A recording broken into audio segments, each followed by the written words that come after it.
Welcome to my channel Pratishth classes. मैं हूं मीना मिश्रा और आज हम जो एक्सरसाइज करने वाले हैं वो है 1.3 और उसका क्वेश्चन नंबर 4 करेंगे और बाकी के क्वेश्चंस भी ऐड करके इस एक्सरसाइज को हम कंप्लीट करेंगे। तो क्वेश्चन नंबर 4 में क्या है, write down all the subset of the following sets. अब यहाँ पे देखो ये एक सेट है और हमें इसके सारे सबसेट लिखने हैं। तो सबसेट का मतलब ये होता है कि कोई भी अगर एक सेट है और उसके सारे एलिमेंट अगर किसी दूसरे सेट में है तो उस पहले वाले सेट को हम उस दूसरे वाले सेट का सबसेट बोलेंगे। जैसे कि अगर मान लीजिए आपके पास एक सेट है A और उसके एलिमेंट है 1, 2, 3 और एक दूसरा सेट है B और उसके एलिमेंट है 1, 2, 3, 4, 5, तो हम क्या बोल सकते हैं, A is the subset of B, क्योंकि A में जितने भी एलिमेंट हैं वो सब हमें B में मिल रहा है। एक भी एलिमेंट छूटना नहीं चाहिए। अगर एक भी एलिमेंट छूटा तो फिर वो उसका सबसेट नहीं होगा। ठीक है, तो अभी हमें A के सारे सबसेट लिख रहे हैं। इसमें कितना एलिमेंट है, A एक ही एलिमेंट है, तो इसके सारे सबसेट लिख रहे हैं। तो इसके सारे सबसेट मतलब क्या कि अब कितने सबसेट होंगे ये हमें कैसे पता चलेगा। तो इसके लिए क्या है कि 2 raise to power of n, और ये n क्या है, n है नंबर ऑफ एलिमेंट। तो यहाँ नंबर ऑफ एलिमेंट 1 है, तो इसका मतलब 2 रेज़ टू 1 यानी 2, यानी इसका जो सबसेट मिलेगा वो आपको मिलेगा 2। तो यहाँ हम क्या स्टार्ट करेंगे इसको, A, तो यहाँ लिख सकते हैं हम सबसेट ऑफ A इज।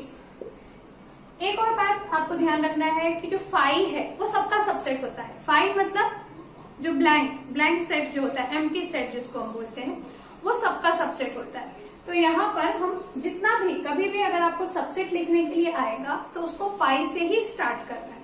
तो पहला हमने क्या लिख दिया है इसका 5, इसको ऐसे भी आप लिख सकते हैं या फिर आप सीधे यहाँ पे 5 लिख दें, तो 5 हो गया और एक हो गया A।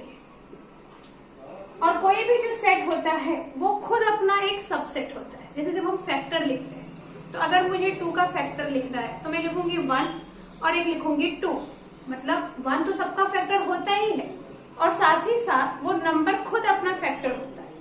तो वैसे ही सबसेट की कहानी है कि ब्लैंक जो 5 जो एम्प्टी सेट है वो सबका सबसेट होगा और एक वो सबसेट खुद अपना सबसेट होगा, वो सेट खुद अपना सबसेट होगा। अभी जैसे क्वेश्चन नंबर 2 है और मुझे ए बी का सबसेट लिखना है, तो मैं क्या लिखूंगी यहाँ पर, सबसेट ऑफ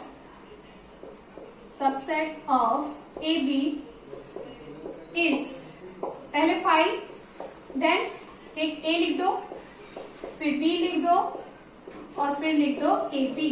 तो ये इसका सबसेट हो गया और ये हमारा करेक्ट है। इसको चेक करने के लिए हम क्या करेंगे, 2 का power number of element is 2 का पावर 2 मतलब 2 2 4। तो यहाँ पे देखो 1 2 3 4 सबसेट आए हैं, मतलब हमने करेक्ट लिखा है, एक भी हमारा छूटा नहीं। अभी नेक्स्ट है 1 2 3, तो सबसेट ऑफ 1 2 3 क्या होगा, 5, एक बार 1, देन 2, देन 3, 2 3, 1 2 3 1 और एक बार क्या आ जाएगा 1 2 3। इसको काउंट करो कितने हैं, 1 2 3 4 5 6 7 8, टोटल 8 है। तो इसको चेक करने के लिए अगेन हम क्या करेंगे, 2 का पावर क्या, 1 2 3, number of element is 3, 2 raise to 3 मतलब 2 को 3 बार मल्टीप्लाई, 2 2 4 2 8, तो number of subset is 8। Correct है हमारा ये। नेक्स्ट है 5। अभी 5 को करें अगर अपन, तो सबसेट ऑफ 5, मैं डायरेक्ट यहाँ लिख देती हूँ, सबसेट ऑफ 5 इज 5, क्योंकि वो ऑलरेडी एम्प्टी सेट है तो उसका क्या होगा, सबसेट 5 होगा और एक ही मतलब इसका सबसेट हुआ। इसको चेक करने के लिए क्या करेंगे, 2 raise to power number of element is 0, 2 raise to power 0, किसी भी एलिमेंट नंबर के ऊपर अगर 0 का पावर आएगा तो आंसर क्या आएगा, 1 आएगा। तो नंबर ऑफ सबसेट इज 1। समझ में आ गया आपको सबसेट कैसे लिखना है। अभी देखते हैं नेक्स्ट क्वेश्चन। अभी देखो क्वेश्चन नंबर 5 क्या है, how many elements has power set of A if A is equal to 5। अभी पावर सेट ऑफ ए, तो पावर सेट ऑफ ए क्या होगा, ये देखो अगर ए है, ए कोई सेट है और उसके जितने भी हमने सबसेट लिखे हैं, जो कि इससे पहले के क्वेश्चन में हमने किया था, तो उसका जितना भी आप सबसेट लिखोगे उस पूरे सबसेट का कलेक्शन, उस कलेक्शन को हम बोलेंगे power set of that set. जैसे कि अगर मैं ए लिखूं, इससे पहले हमने किया था ए में, मान लो कि एक सेट है जिसमें जो एलिमेंट है वो है 1, 2 और 3। तो अब अगर उसके मैं सबसेट बनाऊं तो हमने देखा था कि सबसेट कितने बने थे, 8। तो पावर सेट ऑफ ए क्या हुआ, कलेक्शन ऑफ दैट सबसेट। और अगर मैं पूछूं कि नंबर ऑफ एलिमेंट कितने हैं पावर सेट ऑफ ए में, नंबर ऑफ एलिमेंट, तो वो कितना हो जाएगा, वो हो जाएगा 8, नंबर ऑफ दैट सबसेट। अच्छा एक बात और, इससे पहले भी मैंने आपको बताया कि जब भी हमें सबसेट लिखना है तो किसी भी सेट का कितना सबसेट होगा, इसके लिए एक फॉर्मूला है 2n, जहां n क्या है, एलिमेंट ऑफ सेट। तो अब अगर वही वाला फॉर्मूला हम यहाँ यूज करेंगे, how many elements has power set of A if A is equal to 5। अब ए अगर 5 है तो उसका पावर सेट क्या होगा, देखते हैं हम लोग। तो सॉल्यूशन में हम क्या लिखेंगे, a इज इक्वल टू 5, मतलब number of element in a is 1। n of a मतलब क्या हुआ, number of element in a।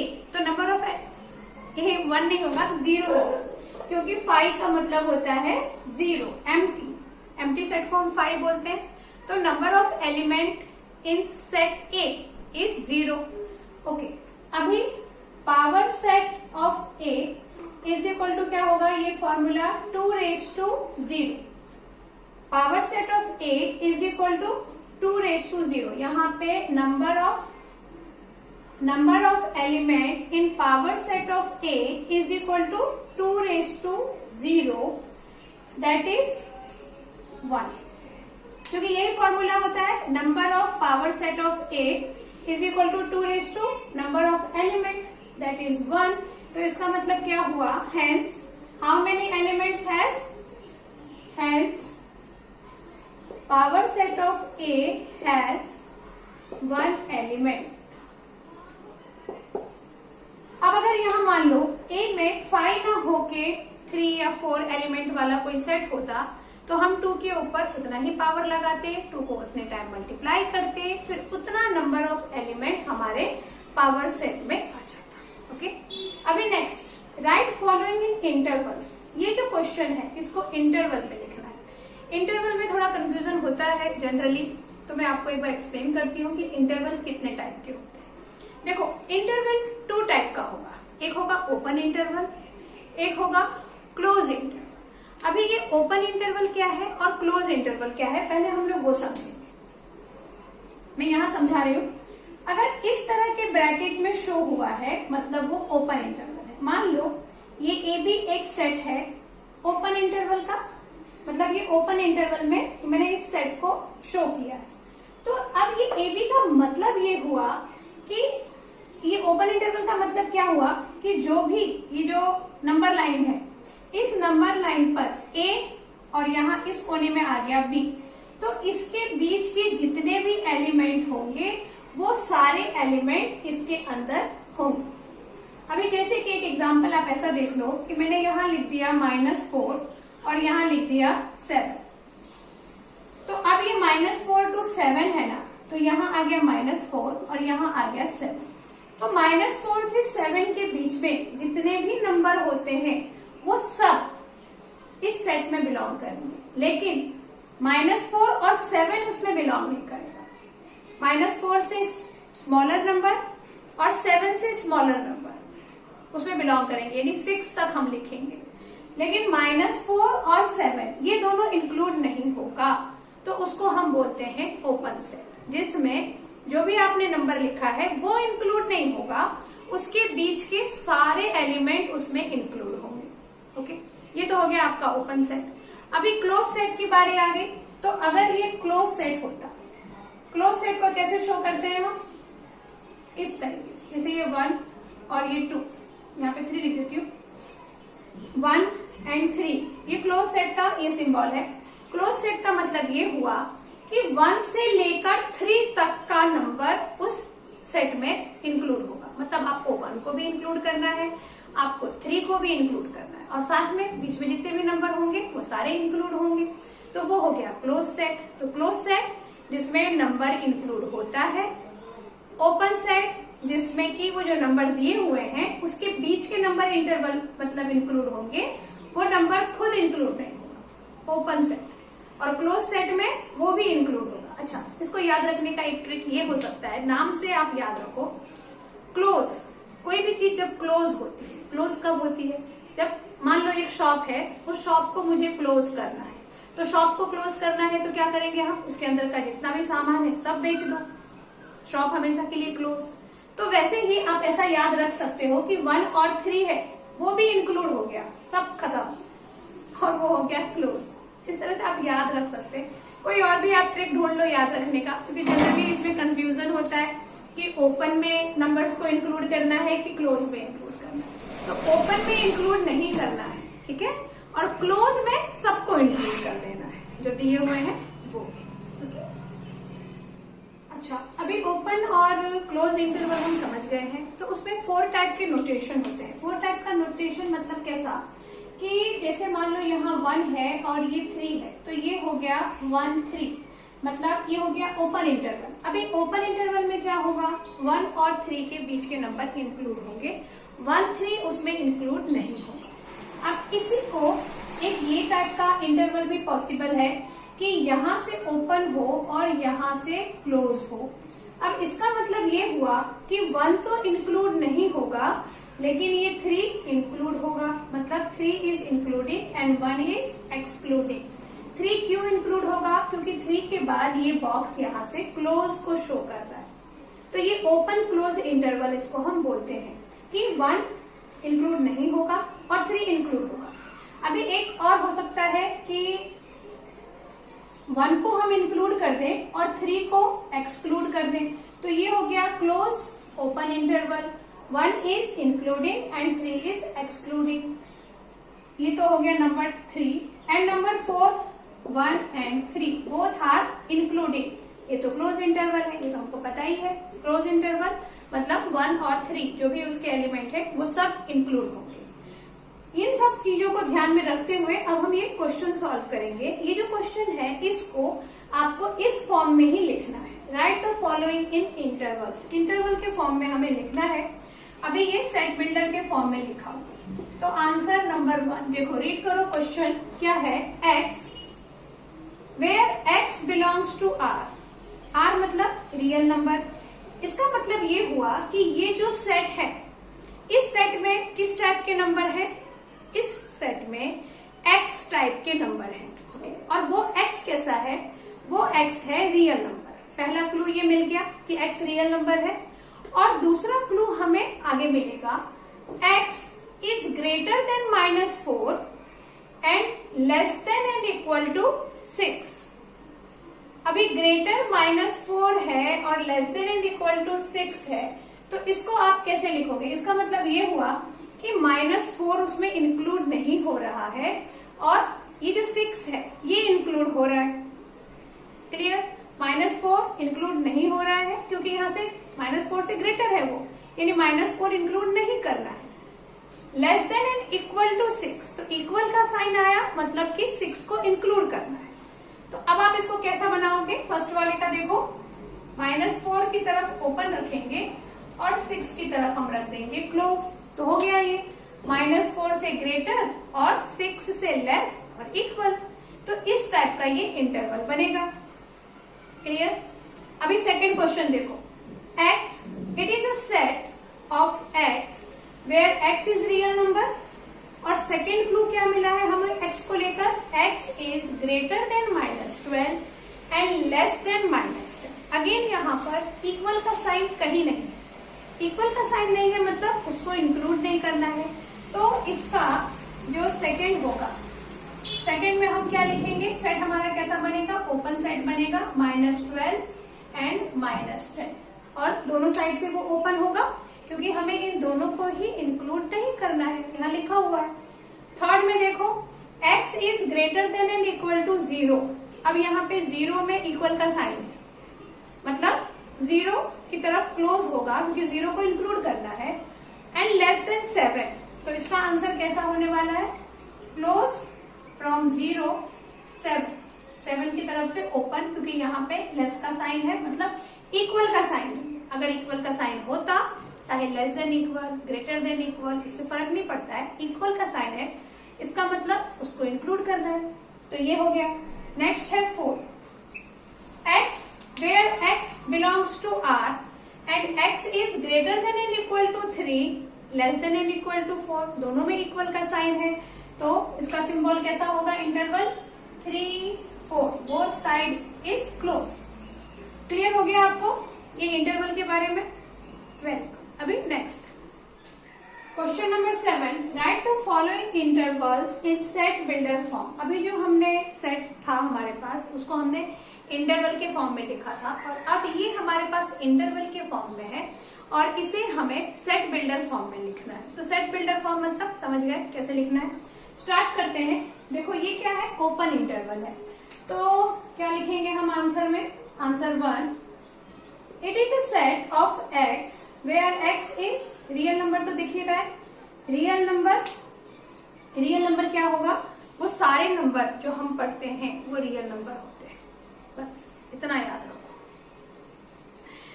तो x where x belongs to R, और x की खास बात क्या है कि x -3 से 0 की तरफ गया है ना, -3 से 0 की तरफ गया है, मतलब -3 से बिगर होगा, क्योंकि अगर स्मॉलर होता तो -4, -5, -6 और वो इन्फिनिटी में चला जाता।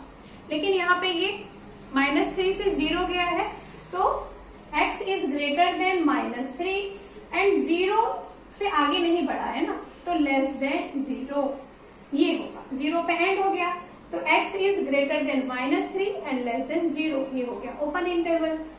उसके बाद सेकेंड वाला हम देख रहे हैं कि क्लोज इंटरवल है, तो इसको हम क्या लिखेंगे, it is a set of x where x belongs to R, x is real number and x is greater than and equal to 6 and less than and equal to 12।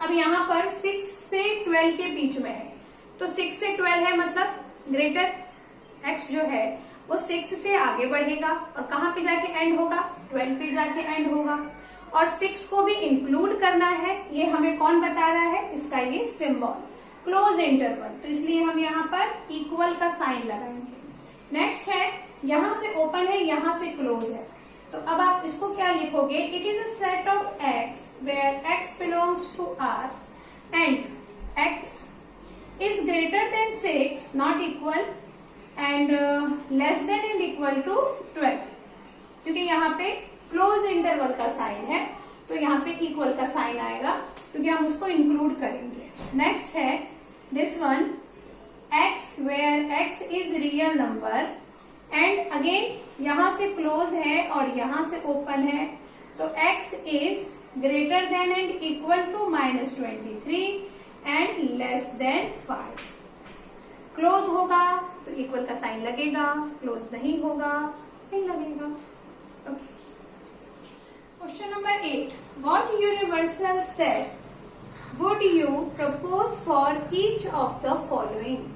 The set of, अच्छा universal set मतलब क्या, universal set मतलब वो set जिसके सब subset हो, मतलब जो भी आपके पास सेट दिया हुआ है, एक बार मैं आपको याद दिलाने के लिए यहाँ पे बताती हूँ कि मान लो A हमारे पास एक सेट है जिसमें 1 2 3 है, और B एक सेट है जिसमें 4 5 6 है, और C एक सेट है जिसमें 7 8 है। अब इनका अगर मुझे यूनिवर्सल सेट बनाना है, तो मैं यूनिवर्सल सेट को U से डिनोट करते हैं जनरली, और उसमें मैं लिखूंगी 1 2 3 4 5 6 7 8।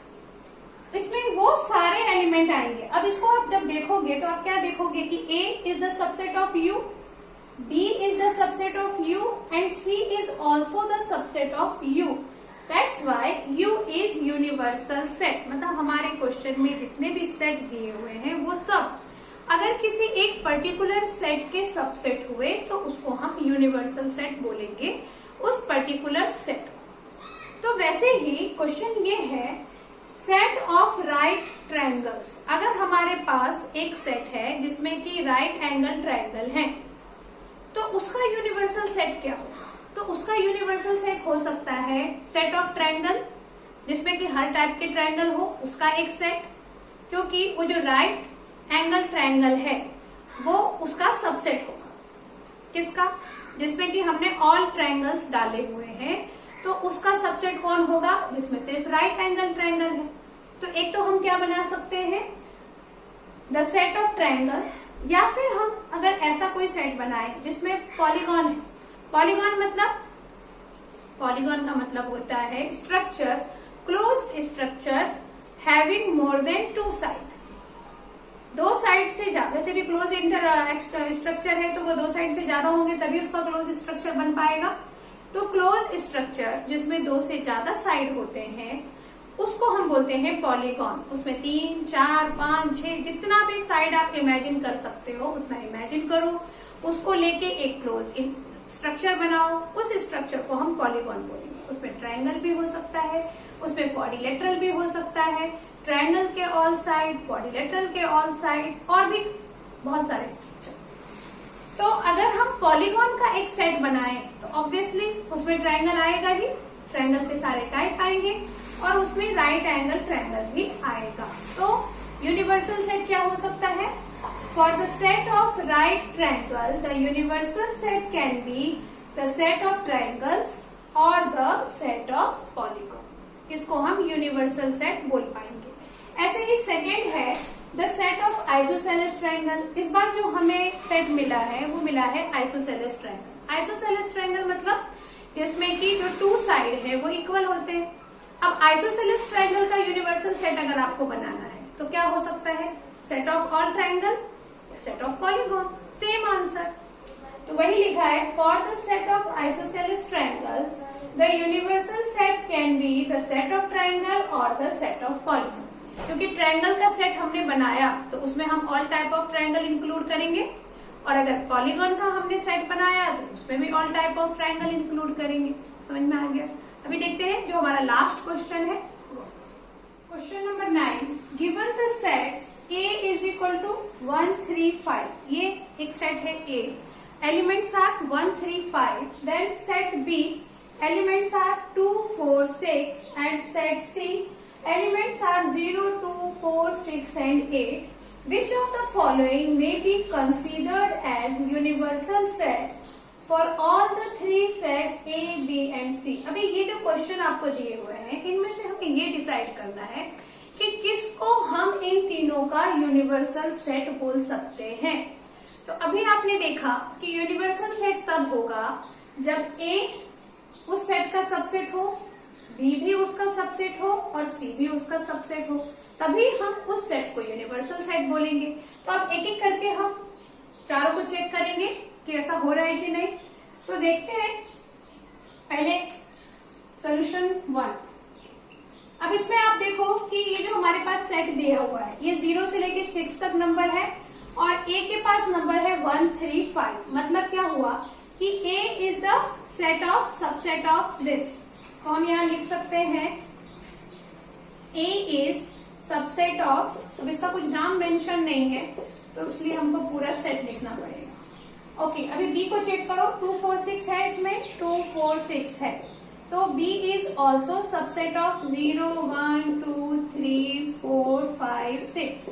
नाउ C के एलिमेंट क्या है? C है 0, 2, 4, 6, 8, बट यहाँ पर 6 के बाद तो नंबर ही नहीं है।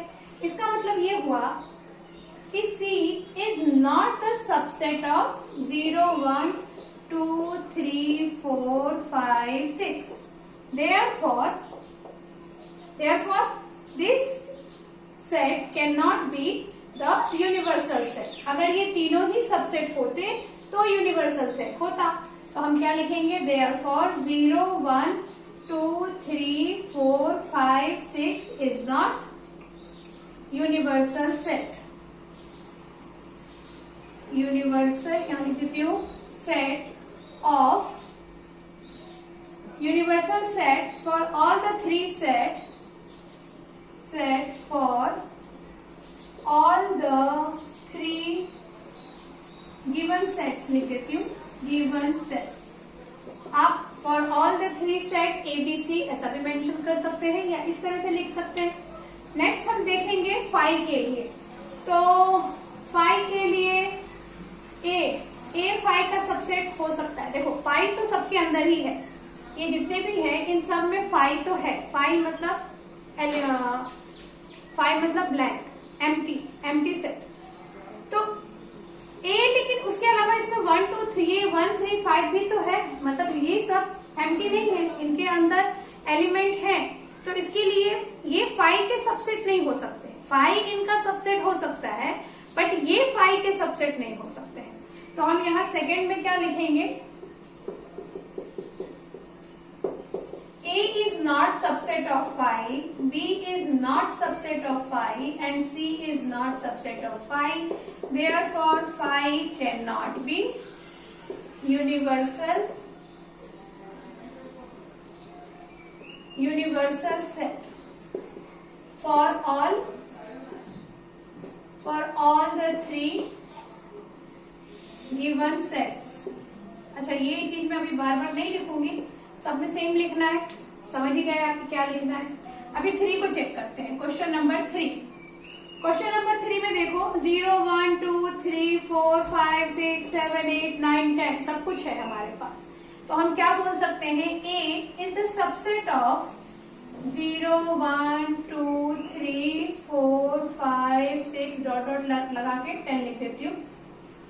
And B is also subset of 0 1 2 3 10 and C is also subset of 0 1 2 3 till 10।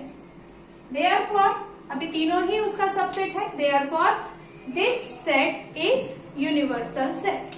तो क्या लिखेंगे, Therefore 0 1 2 3 आप पूरा लिखना, वैसे नहीं भी लिखेंगे आप ऐसे भी लिख सकते हैं, is universal set। आगे जो लास्ट है क्वेश्चन नंबर 4। अब इसमें देखो 1 2 3 4 5 6 7 8 दिया हुआ है।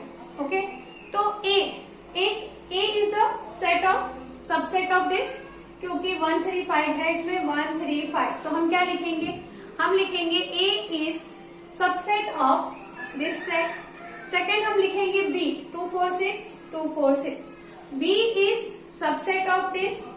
और जो लास्ट वाला C है, यहाँ पे 0 है और यहाँ पर 0 नहीं है। It means C is not the subset of this, बिल्कुल इसके जैसा। A is subset, B is subset, but C is not subset.